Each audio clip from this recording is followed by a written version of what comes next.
دیکھیے کسی نے پوچھا ہے کہ باہر کے ملک سے کہ یہاں پر کچھ لوگ ایسے ہوتے ہیں جو غیر قانونی طور پہ اوور اسٹے ہو گئے ہیں، غیر قانونی طور پر رہ رہے ہیں،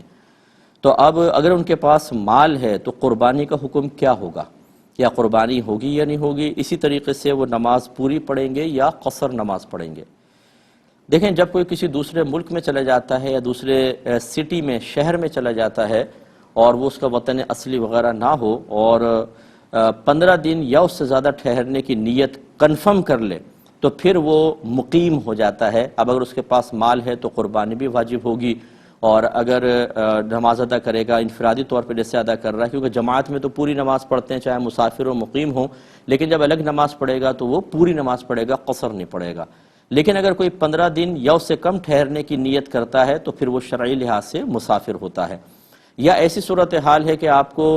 تذبذب ہے کہ 15 دن ہو بھی سکتے ہیں اور نہیں بھی ہو سکتے، اس سے پہلے بھی جا سکتا ہوں اور ہو سکتا ہے کئی سال تک یہاں پر ٹھہر جاؤں۔ جب اس طرح کے تذبذب والے معاملات ہوتے ہیں، اس صورت میں بھی انسان شرعی لحاظ سے مسافر ہی رہتا ہے۔ جیسے فقہاء نے واضح طور پہ لکھا کہ اگر فوجیں کسی دوسرے سٹی میں جا کر کسی قلعے وغیرہ کا محاصرہ کر لیں تو اب وہ لوگ شرعی طور پہ مسافر ہی کہلائیں گے، چاہے کئی سال تک محاصرہ جاری رہے، کیونکہ عین ممکن ہے کہ کل قلعہ فتح ہو جائے تو محاصرہ ختم، واپس چلے جائیں گے، اور ہو سکتا ہے کہ یہ دن بڑھتے چلے جائیں۔ تو خلاصے کلام یہ کہ اس تفصیل کے بعد کہ وہ شرعی لحاظ سے مسافر ہیں،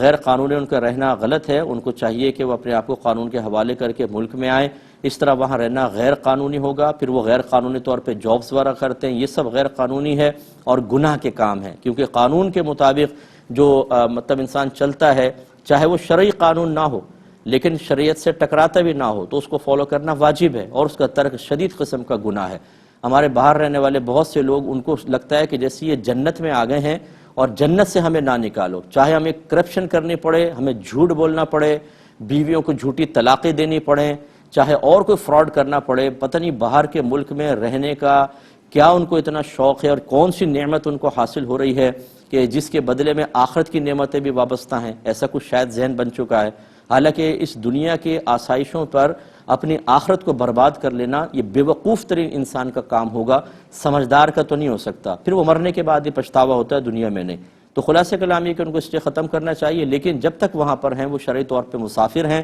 اگر مال ہے بھی تو قربانی واجب نہیں، اور اکیلے نماز پڑھیں گے تو نماز قصر ادا کرنی ہوگی۔